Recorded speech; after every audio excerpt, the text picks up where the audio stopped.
My name is Matt. I'm 29 and I've lived in the same apartment complex in Oregon for almost 5 years now. Are you I'm a doing okay mechanic, there? nothing fancy, just your regular guy who works with his hands, fixes things, drives an old Mazda 3 that I bought wrecked and rebuilt from scratch. That car has seen more of my life than most people. I live on the third floor facing the back alley. Quiet place, nothing much going on, but it's home. Across the hall for the last 2 years or so lived a woman named Laura. She's maybe 5 years older than me, classy, composed. We always exchanged the usual, hey, and how's it going? But that was about it until everything changed. A week ago, I saw her husband loading a suitcase into the back of a cab. 10 minutes later, Laura walked out with her head down and tears on her cheeks. That was the last I saw of him. Word got around quickly. She filed for divorce 9 years together, and the guy had been cheating on her for months. Then had the audacity to blame her, said she was too cold, too distant, that she didn't try anymore. It was disgusting. Since then, she hadn't really left the building. I'd see her late at night sitting on the bench outside the front door wrapped in a hoodie, holding a cup of something warm. Just gone, not physically, but in her eyes. You can always tell when someone's just existing, not living. It was Thursday night. I just got home from work. Long shift hands, still greasy, shirt stained with oil. I was taking out the trash when I saw her again. She was leaning against the brick wall hood, up hair, messy eyes, tired. She didn't see me right away. She was just staring at nothing. I stood there for a second, then said, hey. She looked up, gave a faint smile. Hey. There was something in that smile that made me stop, not pity, just humanity. I walked over, not too close, just enough to feel like we weren't strangers anymore. How you holding up? I asked. She took a breath, held it for a beat, and said, still here, that's all I've got. I nodded. Silence hung between us for a moment. Cars passed by in the distance. Someone upstairs turned on music. Everything around us kept moving, but she was still. Then I said it. I didn't plan it. It just came out. You need a break from this life. She looked at me differently, this time, not like a neighbor, not like a stranger, like someone who hadn't heard the right words in a very long time. Then she said without a second of hesitation, take me somewhere no one knows me. It caught me off guard. She didn't blink, didn't smile, just said it straight like she meant every syllable. I shrugged. I've got gas in the tank, a blanket in the trunk, and nothing to do tomorrow. She looked at me, really looked. Are you serious? I'm already packed, I said with a half smile. I just didn't know it until now. She took a slow breath and whispered, then what are we waiting for? I didn't say anything. I nodded once and walked back inside to grab my keys, a thermos, a jacket, and a charger. When I came back down, she was already waiting near my car, wearing jeans, a t-shirt, and a small backpack over one shoulder. Mazda 3, not a lot of room, not a luxury vehicle, but it was mine. She climbed in without a word. I started the engine. The radio turned on softly, some old 90s rock song I didn't even like. But in that moment, it felt right. We pulled out of the parking lot. We had no idea where we were going, but for the first time in a long time, it felt like both of us were finally headed somewhere. The highway was empty that night, except for us. The hum of the engine was the only sound between us for the first half hour. I didn't mind the silence, and neither did she. It wasn't awkward. It was more like a quiet agreement, like we both knew that nothing needed to be said yet. I glanced over a few times. She was looking out the window, her face lit faintly by the passing orange glow of streetlights. Her backpack was on her lap. She hadn't opened it. Her hands were clasped around a reusable coffee mug, probably cold by now, but she didn't seem to care. We weren't heading anywhere in particular. I took the old state route west, the one that eventually split into mountain roads or led to forgotten farm towns. There was something peaceful about that direction. Fewer buildings, fewer people, fewer memories. At some point, I turned down the radio. It was just noise now. I used to love driving at night, she said suddenly, her voice soft, like she wasn't sure if she was supposed to speak. Yeah, I glanced over at her. She nodded slowly. It made me feel free, like the world didn't know where I was. I didn't respond right away.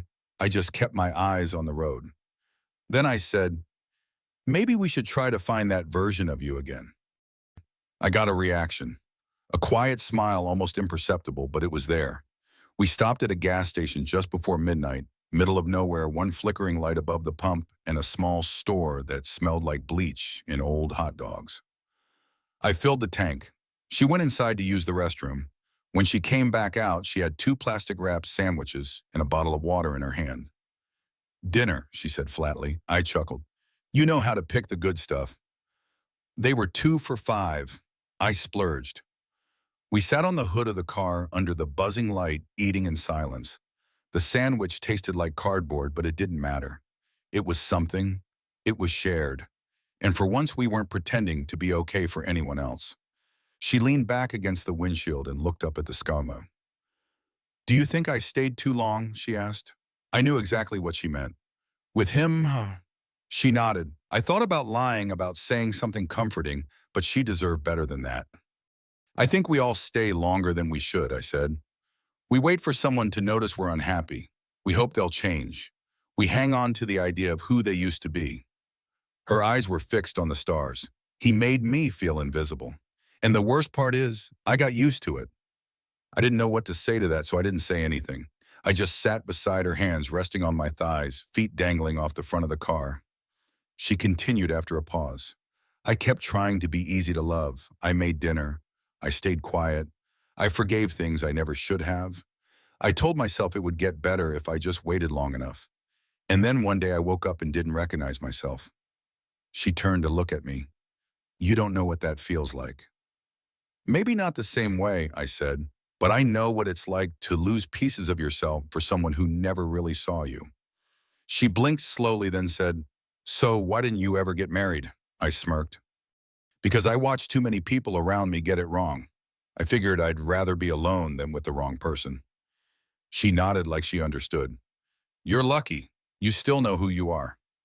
I didn't feel lucky, but in that moment I felt like she saw me more clearly than anyone had in years.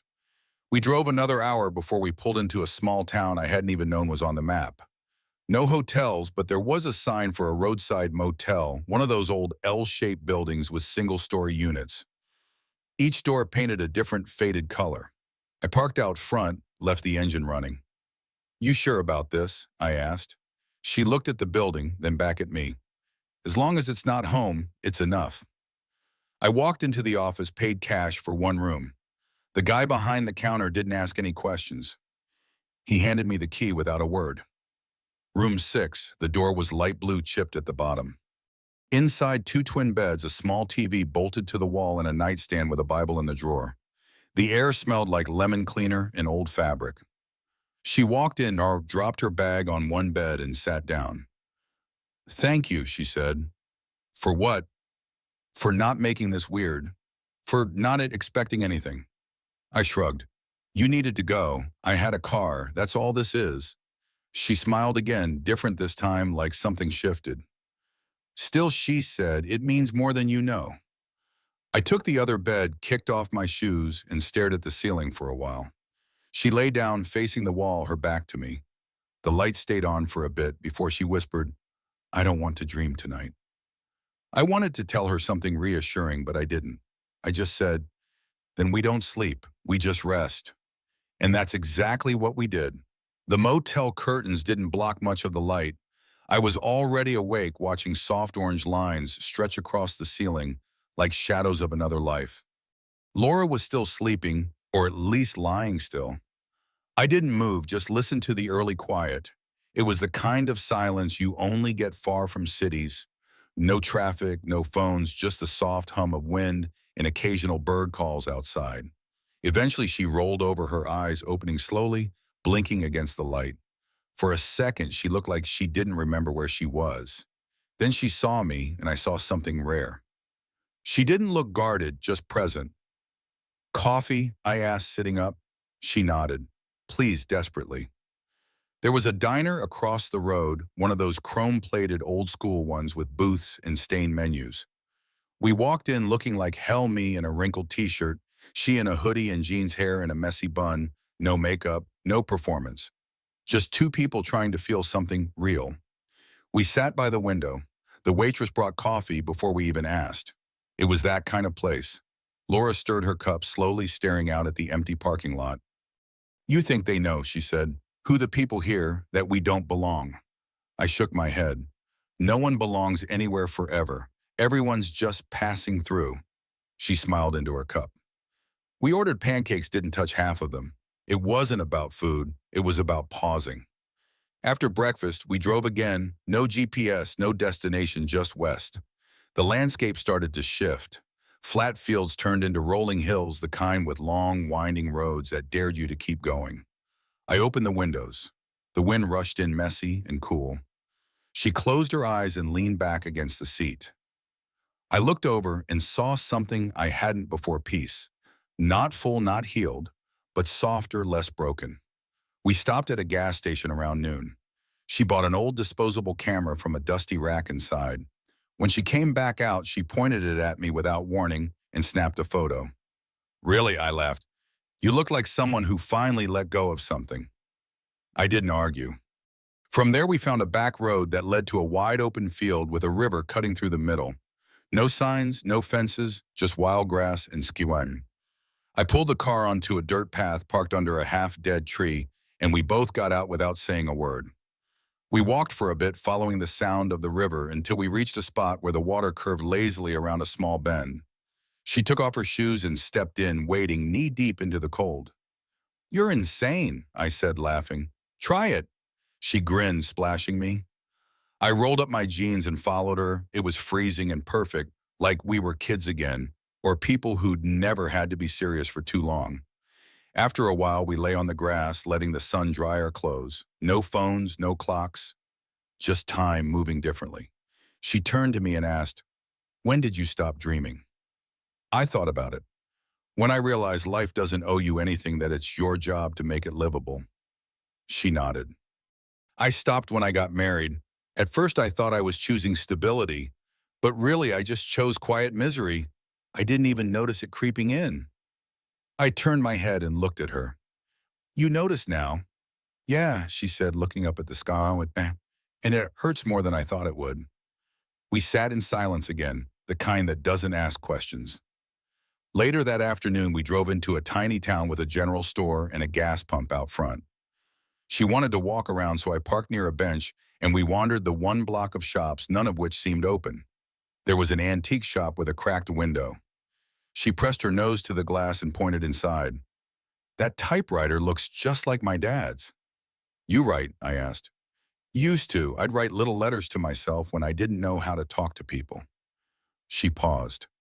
"Maybe I should start again." "Start with today," I said. "This whole thing. Write it all down." She nodded slowly. "I might."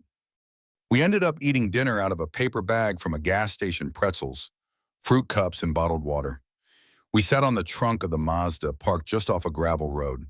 It wasn't romantic, it wasn't cinematic, but it was real, and I could feel something in the air between us starting to shift. That night, we checked into another cheap place off the highway. This time, one big bed, there was only one room left. I asked if she wanted to keep driving, but she said, "No, let's stay, I'm tired." Inside, she changed into a long t-shirt and sat cross-legged on the bed, flipping through the pictures she'd taken with the disposable camera. Grainy, crooked images, us in the field, her laughing, me blurry in the background. She held one up. "I look happy." "You are," I said, "even if it's just for now." She didn't say anything back. She just reached over and placed her head on my shoulder. "I don't want this to end," she said quietly. "We don't have to talk about after yet," I said. "We're still in the middle of the story." She nodded. And that's where we left it. We woke up late the next morning. No alarms, no knocks, just sunlight slipping through the blinds and the weight of a comfortable silence between us. Laura was still lying beside me, curled toward the window. Her breathing was steady, peaceful. For the first time since this all started, she looked rested, like her body had finally stopped bracing for another blow. I lay there a few more minutes, letting the moment breathe. Eventually, I sat up and stretched. She stirred, rubbed her eyes, and looked at me with that half-sleep smile people only give when they feel safe. "What time is it?" she asked, her voice scratchy. "Past 10. You hungry?" She nodded. "Starving, but only if there's actual food this time." We laughed. It felt good to laugh without hesitation. After a quick stop at a local diner, eggs toast, hash browns, and coffee that tasted like old engine oil, we hit the road again. I had no idea where we were going. Neither did she. And that was the point. Around noon, we took a turn off the main highway and followed a sign that just said, Scenic Overlook 7 a.m. The road narrowed and curved upward through thick trees and patches of sunlight that danced across the hood of my car. The higher we climbed, the more the air changed cooler, cleaner. Eventually, the trees cleared and the road opened onto a wide gravel lot overlooking a massive stretch of valley forest for miles. No buildings, no fences, no cell service. I parked the car near the edge. We got out and stood there in silence.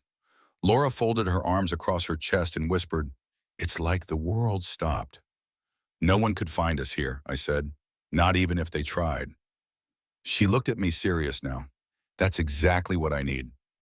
We spent the next hour walking the edge of the overlook, occasionally tossing rocks down a hillside, talking about nothing important. Childhood memories, songs we hated that somehow got stuck in our heads, teachers who shaped us first jobs.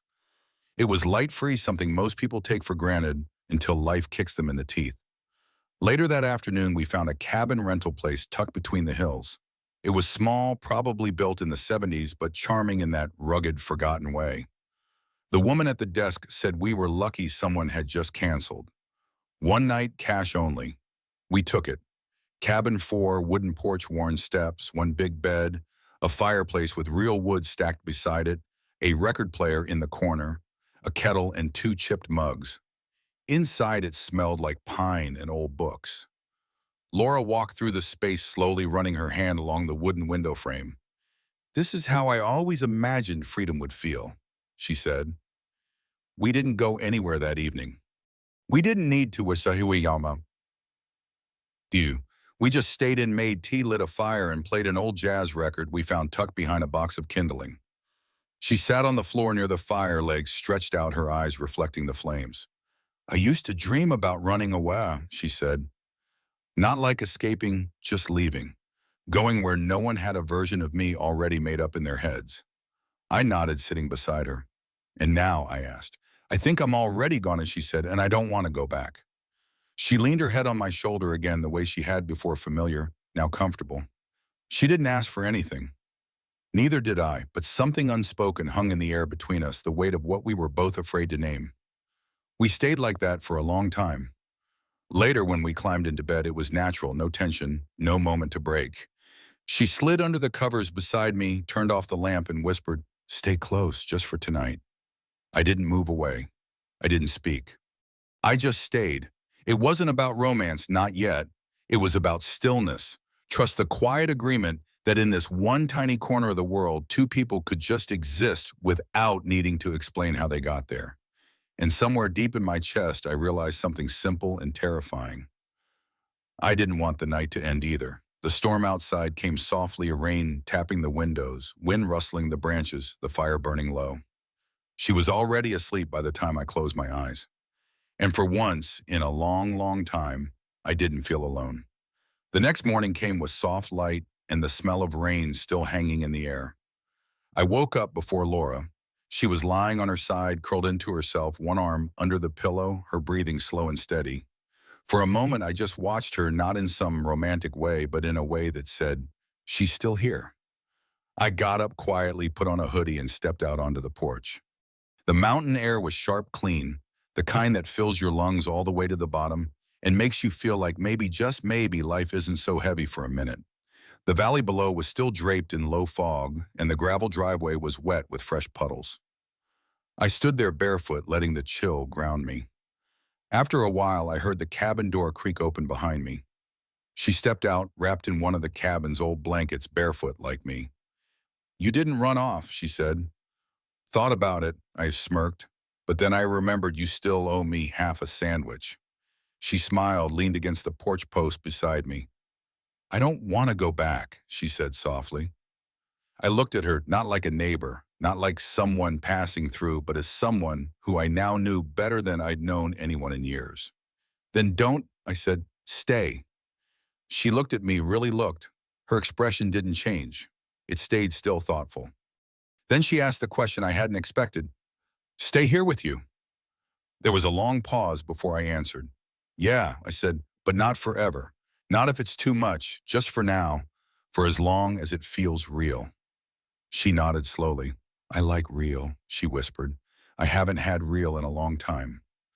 We didn't pack immediately. We made coffee, first toasted leftover bread, sat on the porch wrapped in that old blanket. For a while, the rest of the world didn't exist. But time doesn't wait, even when you want it to. By noon, we knew it was time to start heading back, not because we wanted to, but because the world doesn't pause for healing. Bills, apartments, jobs, all of it waited just outside this little safe place we had found. She stood inside the cabin, folding her things into that same backpack she'd brought 4 days earlier. It looked lighter now, like something had been lifted from it that we couldn't quite see. Before we locked the door and left the key under the mat, she turned around and looked at the room one last time. I want to remember this exactly how it was, she said. You will, I told her. It's part of you now. We drove in silence for a while, not awkward, just quiet in a different way, a knowing silence, a kind that holds more than words. About an hour from town, she finally spoke. When I go back, it won't be the same. I hope not, I said. I mean, I don't know what I'm going back to. My apartment feels like a museum of everything I lost. There's nothing in there that feels like mine anymore. Then don't go back to the apartment, I said. She turned to look at me. I have a guest room, I continued. It's small, carpet's awful, but it's yours if you want it. No strings. You sure? I nodded. I'm not offering forever, just a better place to start from. She blinked, and for the first time since we met, her eyes filled with tears, not the broken kind, but the kind that said, maybe I'm allowed to begin again. When we pulled into the complex later that afternoon, the city noise returned, car horns, distant sirens, people moving too fast. She didn't get out of the car immediately, just stared at the front of her old building. Take your time, I said. She turned to me and asked, can we go to your place first? I don't want to open that door right now. So that's what we did. Back in my apartment, she stepped in and took a long breath, as if the air itself felt different.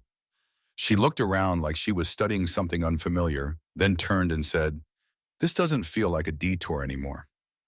I stood by the doorway, unsure what to say. Then she stepped closer, looked me in the eye and said, you didn't rescue me. You didn't fix me, but you took me from the pieces I was living in. That matters more than you know. I nodded once, feeling something tighten in my throat. She stayed for weeks, then months. Eventually, she stopped calling her old place home. Eventually, I stopped sleeping on the couch. Eventually, we stopped waiting for the moment to pass and started building something new. We didn't rush it, we didn't label it too soon, but we both knew exactly what it was. It was real and it was ours. Matt and Laura's journey unveils a powerful lesson. Healing begins when we dare to step away from pain and embrace the unknown with someone who sees us as we are. Their spontaneous road trip, born from a neighbor's quiet despair and a mechanic's simple offer, shows that life's most transformative moments often come unplanned, in gas station sandwiches, motel silences, and riverside laughter. Laura's escape from a broken marriage wasn't about running from her past, but rediscovering her worth through Matt's unwavering presence. Their story teaches us that connection doesn't require grand gestures. It thrives in shared vulnerability, in offering a safe space without expectations. Matt's willingness to drive west, no destination in sight, reminds us that sometimes the greatest gift we can give is time and trust. Their bond, forged in raw honesty and unhurried moments, proves that love, whether friendship or something deeper, can rebuild what betrayal shatters. It's a call to recognize those around us who are quietly breaking, to offer a hand, a car ride, or a guest room, and to believe that new beginnings are possible even when the road ahead is unclear. Matt and Laura's story is a heartfelt reminder that real healing happens when we choose to show up for each other, no matter how messy the journey. Have you ever found healing through an unexpected connection? Share your story in the comments. We'd love to hear how someone helped you find your way. If this tale of hope and renewal moved you, hit that subscribe button and join our community for more stories that touch the soul. Let's keep celebrating the beauty of human resilience together.